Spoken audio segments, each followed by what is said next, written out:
오늘 제목은 나는 치료자입니다. 우리 주변에 보면 아픈 분들이 굉장히 많습니다. 상처 입은 영혼들도 많고 우울증에 걸렸다라고 하는 분들도 굉장히 많습니다. 과학은 발전하는데 왜 이렇게 아픈 분들이 많은가? 더 많을 것입니다. 왜냐하면 환경의 파괴와 더 많은 바이러스, 빙하가 녹으면서 바이러스와 세균이 더 많이 번식되어지고 그러면서 새로운 알 수 없는 질병과 정신병과 그리고 오염으로 인해서 몸이 연약해지는 분들이 더욱더 많습니다. 거기다가 장수를 하시기 때문에 계속해서 아픈 분들은 많아질 수밖에 없는 것입니다. 그래서 이 시대에는 치료자가 필요합니다. 의사들은 턱없이 부족하고 그리고 다 치료할 수도 없기 때문에 영적으로 우리들은 치료자라는 마음을 가지고 치료를 해야만 하는 것입니다. 그러니까 하나님은 살아계시는데 왜 이런 일이 벌어지느냐? 당연하죠. 하나님의 명령을 거역한 인류가 선악과를 따먹고 하나님의 말씀을 거역했고 그러므로 죄와 질병, 사망이 우리들에게 들어왔기 때문에 우리들은 끊임없이 질병과 아픔으로 고통을 당하는 것입니다. 그래서 하나님은 우리들에게 치료자의 사명을 우리들에게 확실하게 주신 것입니다. 예수님이 하신 사역 세 가지를 TPH라고 얘기합니다. TPH, 티칭입니다. 예수님은 틈만 나면 가르치셨습니다. 시간과 장소를 구별하지 않고 가르치셨습니다. 그래서 예수님이 가르치셨듯이 우리들도 가르쳐야만 하는 것입니다. 그래서 우리들은 어떻게 배우느냐? 설교로다가 배우게 되고 성경 공부를 통해 배우게 되고 마지막 내가 성경을 읽고 쓰고 외워서 성경을 배우게 됩니다. 그래서 우리들은 이것을 예수님처럼 티칭, 우리도 가르쳐야 됩니다. 그래서 성경의 가장 복음적인 원리를 제가 우리 성도님들에게 다 알려드린 적이 있죠. 그림으로. 태초에 하나님이 천지를 창조하셨고 하늘에는 태양과 그리고 새들과 땅에는 동물들과 바다에는 물고기들 만드시고 이런 그림을 그렸던 적이 있었죠. 그거를 저희 교회에서 여러 번 더 강조를 할 거예요. 뭐 사형리라든가 이런 기본적인 거.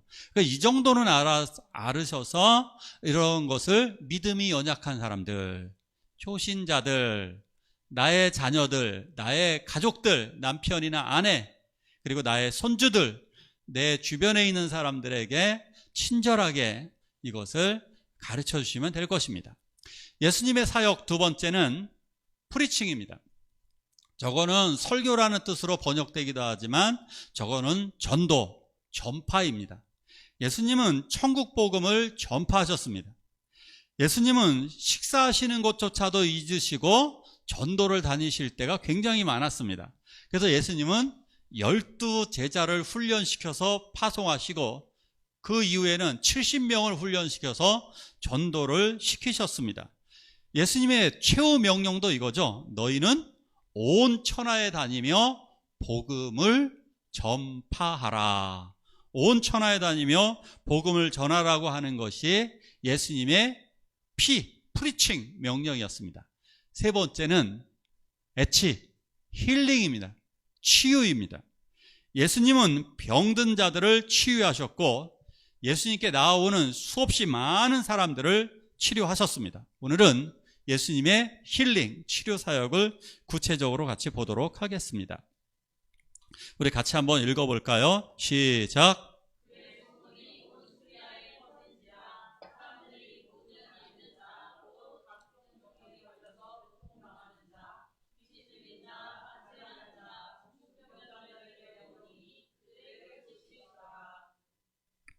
아멘.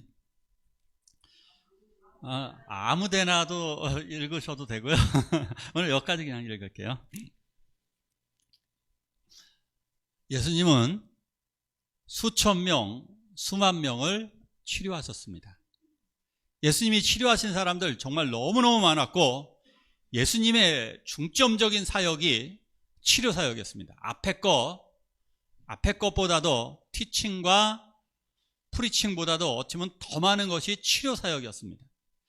예수님은 여기 성경을 보니까 모든 아픈 사람들, 질병에 걸린 사람들, 귀신 들린 사람들, 중풍병자, 수없이 많은 환자들을 각종 앓는 자라 그러죠.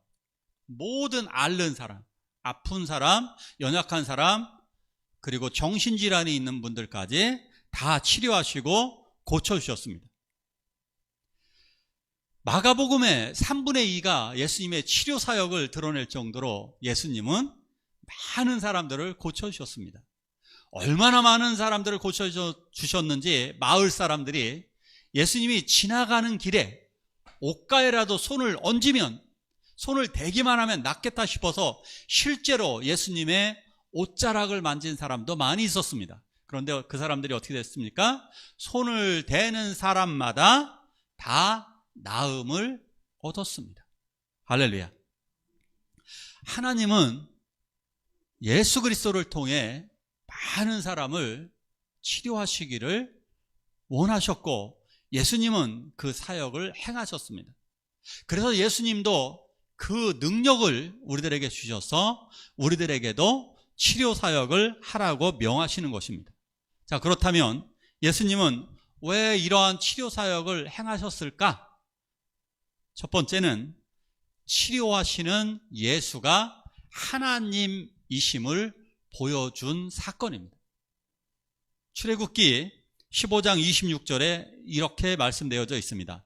나는 너희를 치료하는 여호와니라. 내가 너희를 치료하는 여호와야. 그것을 보여주기 위해서 내가 이 세상의 치료자다라고 하는 것을 예수 그리스도가 보여주시기 위해서, 즉 내가 치료하는 성자 하나님이야 를 보여주시기 위하여 많은 병자들을 치료하신 것입니다. 바꿔서 말해볼게요. 내가 다른 사람을 위해 치료의 기도를 하는 것은 바로 내가 하나님의 아들, 딸임을 증명하는 도구인 것입니다. 아멘. 그래서 다른 사람들의 연약함, 고민, 문제, 고난, 많은 문제들을, 아픔들을 위해서 우리가 기도해 주셔야만 하는 겁니다. 그러면 우리가 하나님의 자녀라고 하는 것이 증명되어지는 것입니다. 두 번째, 예수님이 고쳐주신 이유는 하나님의 나라와 뜻을 이루는 사건이었습니다. 하나님의 나라는 말에 있는 것이 아니라 실제에 있습니다. 그 실제는 바로 아픈 자들을 고쳐주고 회복의 역사, 죄인은 용서를 받고 병자는 나음을 얻음으로 말미암아 회복이 이루어지게 될 때, 마지막 회복은 죽은 사람들이 부활로 살아나는 부활이 이루어지게 될 때 하나님의 나라와 하나님의 뜻이 회복되어지는 겁니다. 그래서 우리들은 뜻이 하늘에서 이룬 것 같이 나라가 임하게 하시고 하나님의 뜻이 이 땅 위에 이루어 달라고 기도를 하는 것입니다. 그래서 우리가 다른 사람을 위해 기도하고 치료하는 것이 하나님의 뜻, 하나님의 나라를 이루는 것입니다. 자, 세 번째, 왜 고쳐주셨느냐? 믿음을 통한 하나님의 구원을 보여주시기 위하여서 고쳐주셨습니다. 예수님은 특별하게도 이러한 형식으로 많이 고치셨는데요. 내 믿음이 너를 낫게 할지어다. 믿음으로, 우리들의 믿음, 그러니까 너의 믿음이, 우리들의 믿음이 하나님의 나라로 구원에 이르게 할 줄로 믿습니다. 우리들의 믿음으로 치료를 받고 우리들의 이 믿음으로 우리들은 하나님의 자녀, 구원을 받게 되는 것입니다. 12년 동안 몸에 피 흘리는 혈루증으로 고생하던 여인도 고치실 때 내 믿음대로 될지어다. 내 믿음대로. 2명의 소경을 고치실 때도 내 믿음대로 될지어다. 그리고 지난주에 배웠던, 같이 말씀을 나눴던 가나안 여인도 내 믿음대로 되리라. 그렇게 말씀하셨습니다. 그래서 우리들의 믿음대로 우리들의 질병은 치유될 줄로 믿습니다. 우리들의 연약함, 아픔들, 치유, 상처, 고통, 과거의 나쁜 추억, 우리 이거 있잖아요. 아픔들. 나를 욕했던 사람들, 나를 비난했던 사람들, 나를 힘들게 만들었던 사람들, 나에게 상처를 주었던 그런 사람들까지, 그 아픔까지 하나님께 내어 맡기고 기도하시길 바랍니다. 그래서 모든 치유가 우리들에게 있게 될 것입니다. 자, 그렇다면 예수님은 어떻게 치료를 하셨을까? 구체적으로 치료 방법은 첫째, 꾸짖으셨습니다. 꾸짖으심. 예수님은 우리들의 그 질병의 원인은 이런 거죠. 세균, 바이러스. 그죠? 대부분 세균, 바이러스에 의한 거예요. 그리고 사고. 그 다음에 사고도 사실 사고가 나면서 세균과 바이러스가 생기면서도 문제가 되죠. 그리고 그 배후에 있는 죄로 말미암는 것, 또 다른 것은 사탄이 역사하는 것. 이렇게 세 가지로 볼 수가 있어요. 바이러스에 의한 자연적인 것, 왜? 인류의 죄로 말미암아 들어온 병균과 세균에 의한 것, 그리고 죄로 인한 것, 세 번째는 사탄으로 인한 것. 이렇게 세 가지로 구분되어질 수 있어요. 이 세 가지에 대해서 명백하게 나무라고 꾸짖으신 것입니다. 그래서 예수님은 분노하셨습니다. 귀신 들린 자에게 사탄아 물러가라. 그래서 우리들의 질병을 꾸짖어야 됩니다. 이렇게 말씀하셔야 돼요. 분노하셔야 돼요. 더러운 질병아 나가라! 라고 명령 내리셔야 돼요. 허리가 아픕니까? 더러운 질병, 더러운 질환아 떠나갈지어다. 감기 바이러스, 코로나 바이러스 같은 여러 가지 질병이 들어오면 더러운 세균, 더러운 바이러스야 떠나갈지어다. 나의 머리를 아프게 하고, 나의 팔꿈치, 나의 손목, 나의 손가락, 나의 위장장애, 이 모든 것, 더러운 세균과 질병, 명령 내리노니 더러운 질병아 떠나갈지어다. 강력하게 명령을 내리시길 바랍니다. 우리가 아프면 화가 나잖아요. 분노하셔야 되는 것입니다. 그러니까 병마를 꾸짖고 약함을 꾸짖고 이렇게 해서 그것을 예수 이름으로 치료하시기를 축원합니다. 두 번째로 예수님은 하나님의 말씀으로 선포로 오셨습니다. 말씀 선포로. 같이 한번 읽어볼까요? 같이 읽습니다. 시작.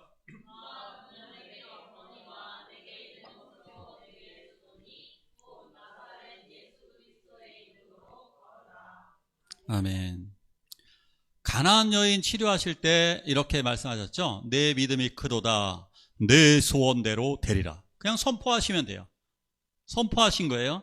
근데 우리들은 이렇게 선포할 수는 없죠.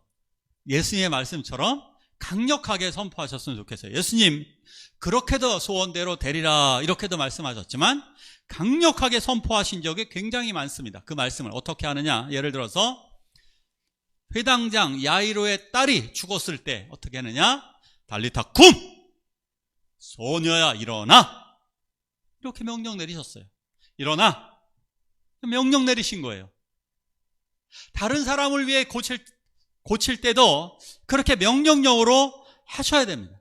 우리들도. 자, 베드로와 요한도 똑같이 그렇게 했어요. 명령 내렸어요. 나사렛 예수 그리스도 이름으로 명하노니 일어나 걸어라! 아주 간단해요. 일어나! 걸어! 이거예요. 일어나! 걸어! 명령 내렸더니 안진뱅이가 즉시 발목에 힘을 얻어서 일어나서 걷기도 하고 뛰기도 하면서 기뻐하였습니다. 그러니까 우리들은 명령 내려야 됩니다. 연약한 그것, 또 우리들 질병으로 고통당하는 우리들에게, 다른 사람들에게, 아니 일어나 걸어! 질병아 나을지어다! 질병아 떠나갈지어다! 이렇게 선포하셔야 될 것입니다. 예수 이름으로 확신을 가지고 이렇게 선포해야 하는 것입니다. 자, 또 나사로에게 명령 내릴 때도 어떻게 했습니까? 나사로야 나오라. 우리는 야자가 부르는 게 습성이지만 나사로 이런 거죠. 그냥 나사로 나와 그런 거죠. 그렇게 명령을 해요. 나사로야 나와.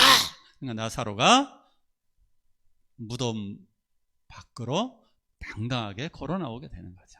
우리 이렇게 몸이 아플 때마다, 다른 가족들이 아플 때마다 이렇게 말씀 선포, 예수 그리스도의 이름으로 강력하게 선포하시기를 축원합니다. 그리고 예수님께서는 아픈 환자들을 안수하여, 세 번째로 안수하여 고치셨습니다. 안수, 손을 얹고 고치셨습니다.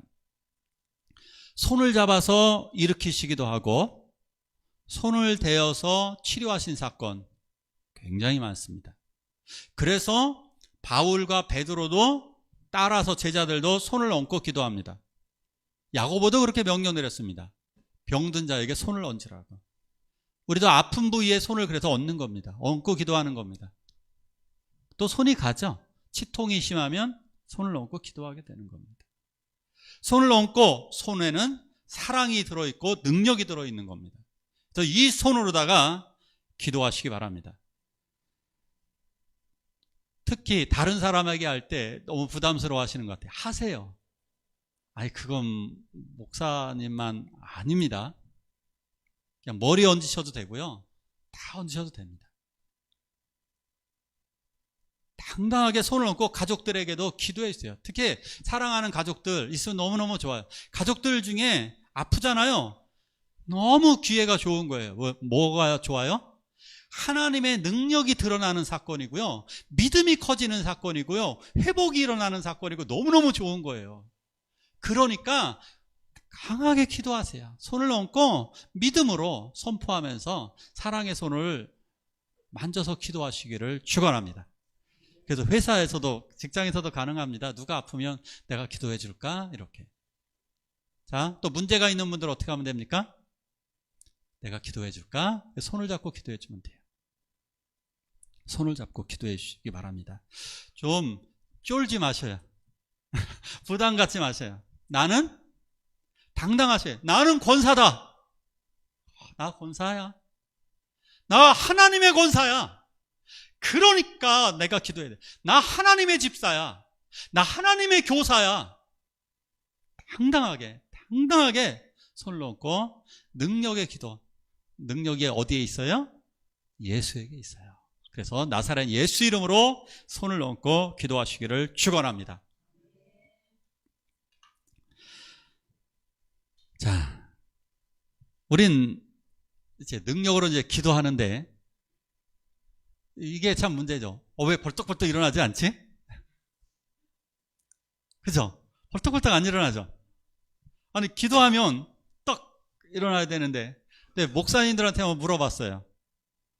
어느 정도 이렇게 기도하면 즉시 치료받은 사람은 어느 정도 됩니까? 그러면 목사님들이 이렇게 하늘을 쳐다보면서 한 10%? 이렇게 말씀하시는 것 같아요. 한 10%? 10명 중에 한 사람 빼놓고는 대부분 시간이 필요합니다. 하나님은 즉석에서 고쳐주시는 기적을 보여주시기도 하지만 상당수의 경우는 시간이 걸립니다. 왜 그럴까요? 왜 그럴까요? 내가 치료자고 하나님의 사람인데 왜 내가 기도하면 좀 시간이 필요할까요? 그거죠. 전번에도 여러 번 말씀드렸어요. 설교할 때마다. 내가 능력으로 바로바로 고치면 그 사람 교만해지고 그 사람은 자칭 신이 된다고. 자기가 신인 줄 알고 이단으로 빠진 사람들 다 그랬다고. 이런 교만해서 다 망했습니다. 이런 사람들. 그러기 때문에 우리들은 오히려 시간이 필요합니다. 왜 그러냐? 겸손과 기다림의 시간인 줄로 믿습니다. 내가 겸손해지고 내가 하나님의 은혜와 사랑을 기다림으로 믿음의 시간으로 변해가는 거예요. 그래서 한 번만 기도하지 마시고 또 기도해 주시고 또 기도해 주시고 전화기로 기도해 주시는 거 여러 번 하시라고 그랬어요. 그 다음에 문자로 기도하셔도 됩니다. 문자로. 요즘 음성 녹음 너무 좋아. 음성 녹음을 보내주셔도 좋고요. 그죠? 음성 녹음해갖고 하나님 아버지 누구누구 도와주세요. 그리고 음성으로 보내셔도 돼요. 문자로, 문자 기도로 보내셔도 돼요. 요즘은 문자 요즘 삼성 기능이 너무 좋아가지고요. 제가 이렇게 웬만큼 말을 하면 쫙 글을 너무 잘 써주더라고요. 틀린 글자도 자기가 알아서 또 중간중간에 또 바꿔줘요. 기도문을 보내줘도 돼요. 그렇게 기도하시면 통상적으로 하나님께서 우리들의 기도에 응답하여 주십니다. 자, 그런데 요 원리를 아시면 되겠습니다. 하나님께서는 우리의 기도 소리에 응답하십니다. 그래서 왜 100% 다 안 되고 한 10% 정도는 즉석에서 되고 나머지는 좀 시간이 필요하냐? 자, 하나님의 섭리와 하나님의 뜻이 있기 때문에 그렇습니다.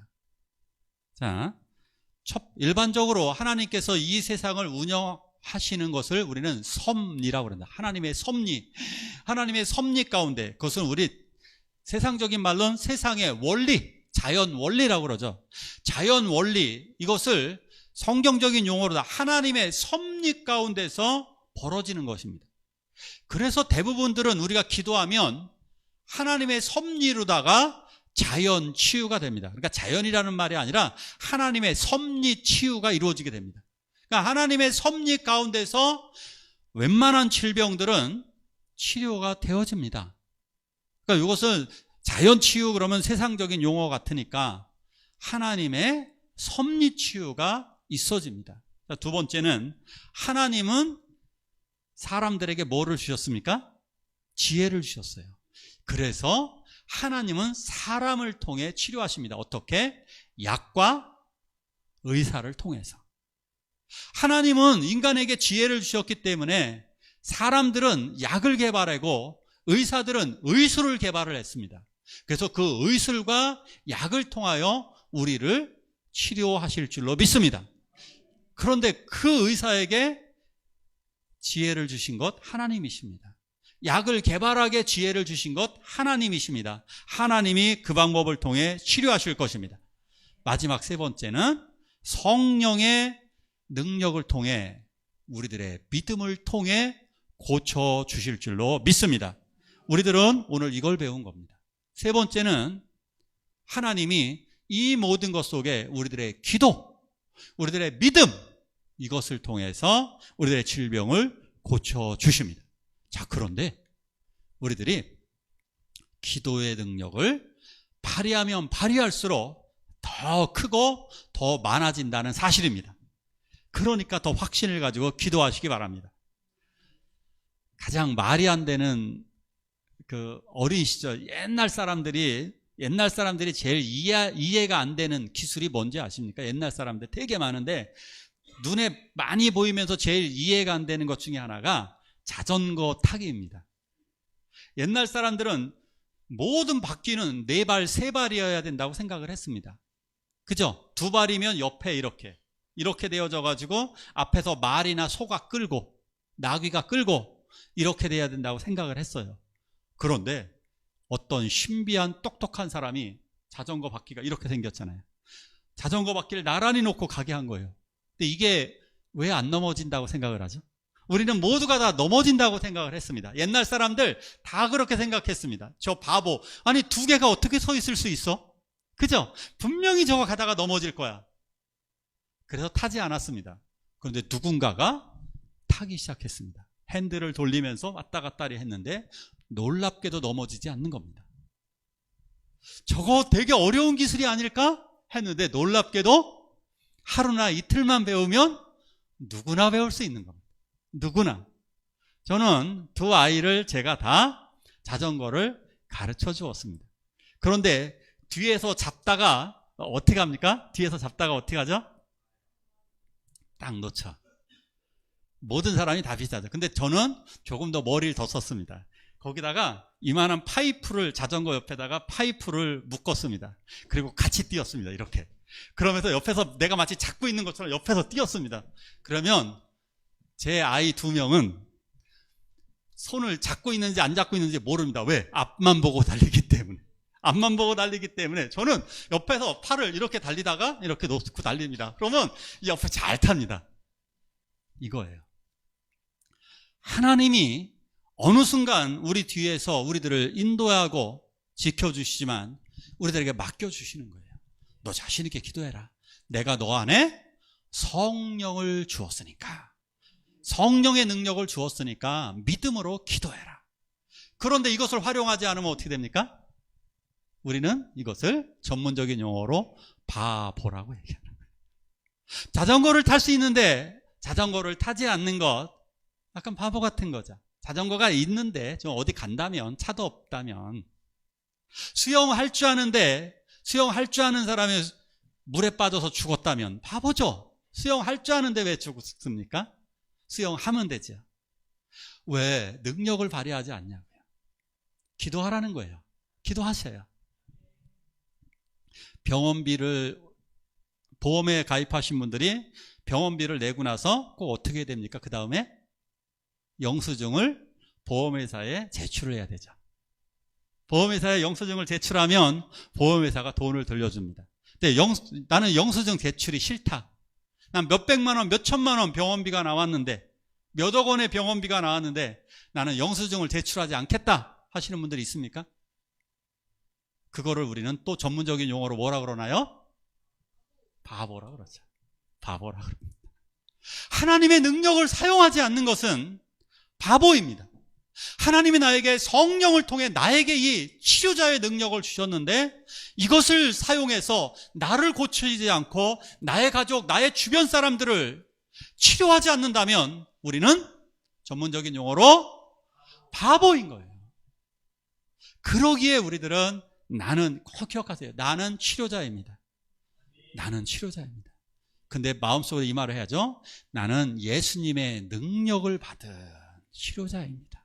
나는 성령의 능력을 받은 치료자입니다. 이것을 기도하시길 원합니다. 우리 함께 기도하길 원합니다. 예수님, 나를 치료하여 주옵소서. 내 아픈 부위에 손을 얹고 기도하길 원합니다. 예수님이 나의 좋은 치료자입니다. 그래서 내가 다른 사람을 치료하는 치료자가 되어지길 원합니다. 우리 한 목소리로 같이 기도하시겠습니다.